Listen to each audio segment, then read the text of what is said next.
Okay, so what are some of the advantages to having a disability? And yes, there are advantages.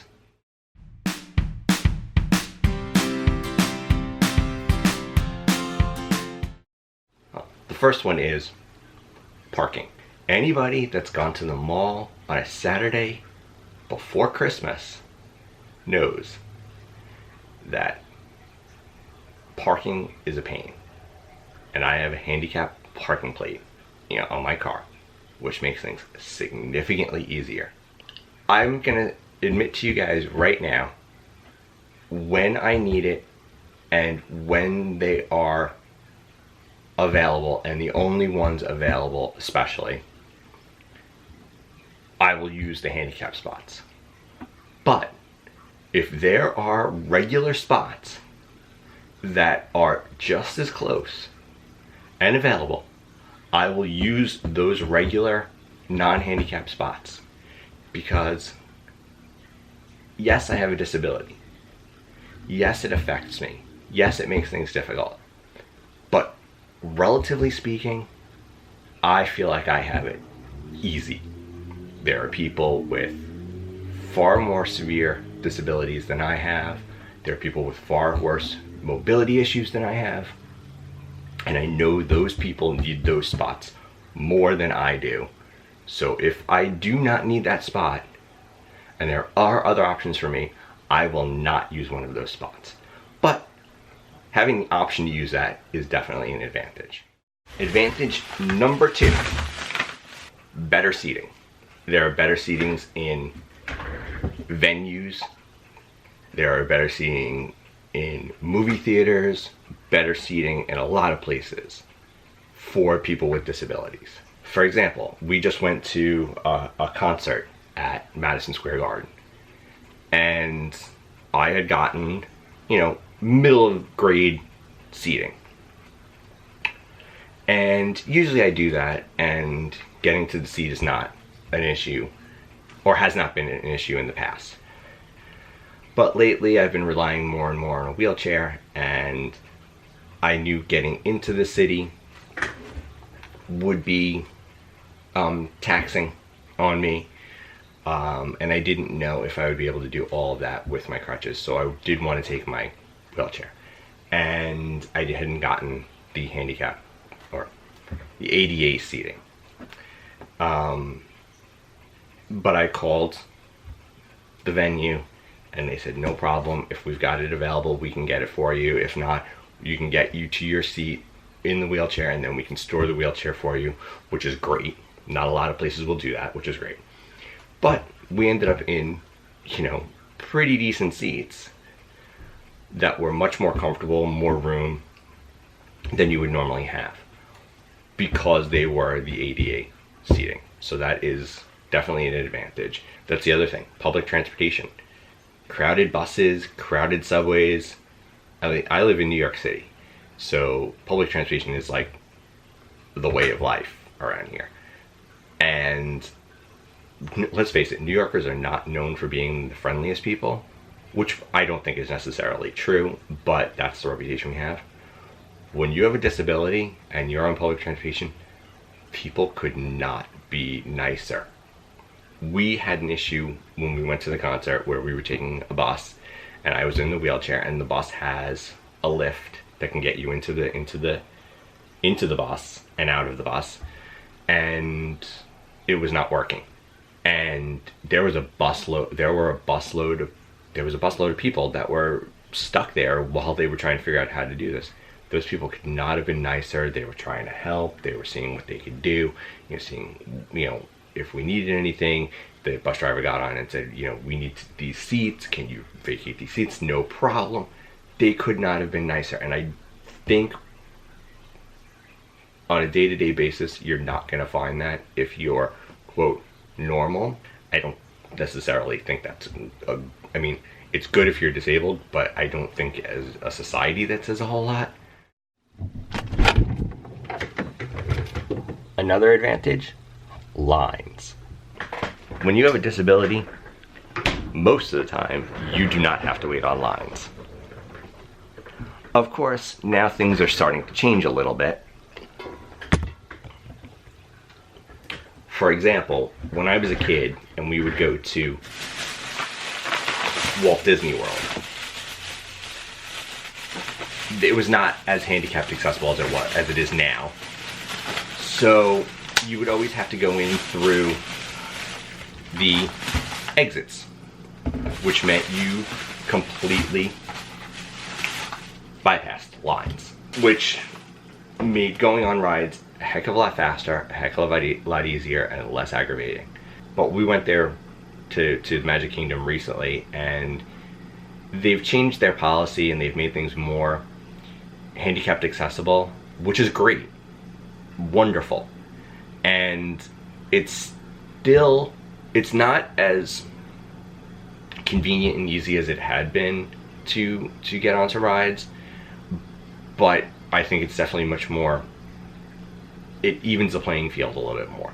They put into an effect basically this disabilities access pass, which is sort of like a fast pass, where you go to a cast member, you tell them you want to go on that particular ride, they give you a time to come back, a return time for the line, which basically is the equivalent of the wait. So minus 10 minutes. So if the wait's 45 minutes, you come back in 35 minutes, and they immediately take you onto the accessible part of, as close as they can get you to the front. These advantages and experiences and everything that I'm talking about are very specific to me. Spina bifida is referred to as the snowflake disability because no two cases are exactly alike. So these are very specific to me. The next advantage is the March of Dimes. Now, the March of Dimes is an organization for people with disabilities that they sponsor medical research for people with disabilities, not specifically spina bifida. But what I'll do is I'll link to their website in the description so you can read more about it. But they're a very big organization in America. So they're a great organization, but that's not the advantage specifically for me. The advantage specifically for me is that when I was in kindergarten, so I was about 5 or 6, I had a friend who was what they refer to as the poster child for the March of Dimes, and he was moving and they were looking for somebody to replace him. My friend recommended me, and I became the poster child for the March of Dimes for Staten Island, then New York City. I was poster child from the age of like 6 or 7, or 5 or 6, to about 12 or 13. And I had so many great experiences working with them, and met some incredible people, a lot of celebrities, and I actually may do another video talking about my experiences with the March of Dimes, because there are some great stories, and I'll have to dig up some photos that you people have to see of me in the 80s, as a little kid meeting people that were like B-grade celebrities in the 80s. So most people that are watching YouTube these days probably have no clue who these people are. And so if that's the case, when I do that video, have your parents watch it with you, because they'll appreciate it more than I think most people will. Most of YouTube viewers will. So anyway, so definitely working with the March of Dimes for me was a huge advantage because of my disability.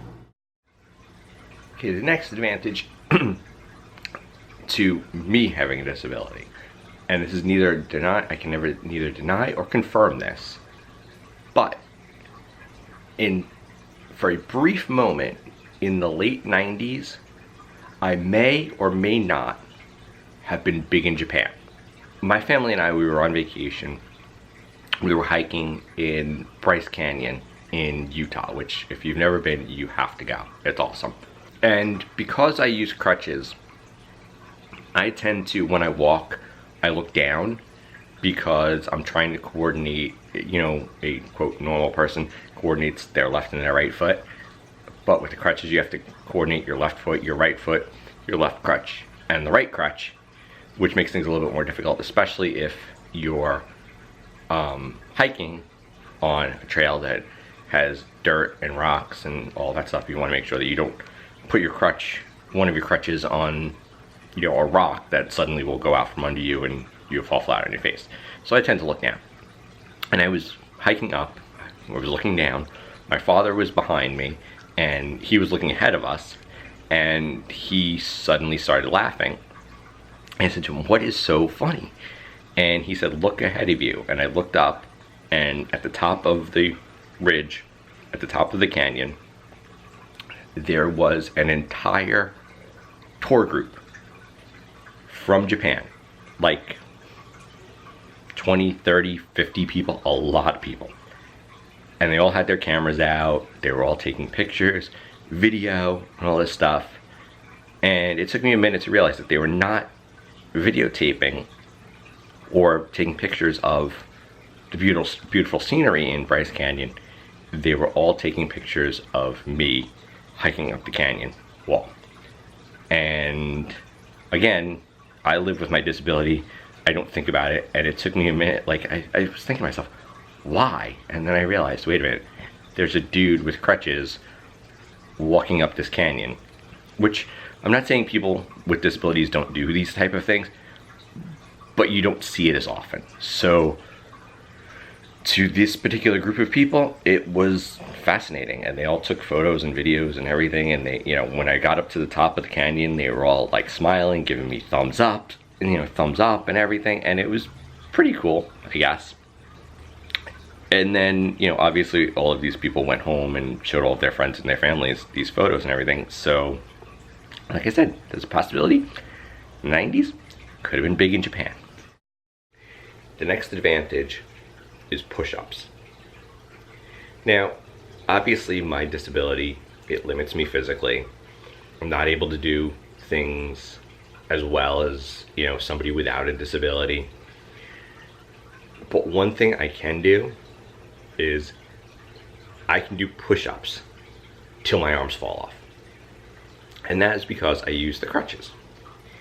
And basically, I have no strength in my legs, so in order to carry my body and move it, I'm using all upper body, all arm strength, and every time I take a step, I'm essentially doing a push-up, which means I can do them forever. Which, honestly, the only way that that's an advantage is if, you're in 8th grade phys ed or you get challenged to a push-up contest. But it's an advantage. I gotta take what I can get. And the last advantage, as you may have guessed, a sense of humor. I don't think I would have the sense of humor I have if it weren't for the disability. But I also think having a disability, you need one. It's a coping mechanism. It's a way for you to kind of get through your difficulties. I'm very good at, but maybe the better phrase is terrible at, making fun of my own disability.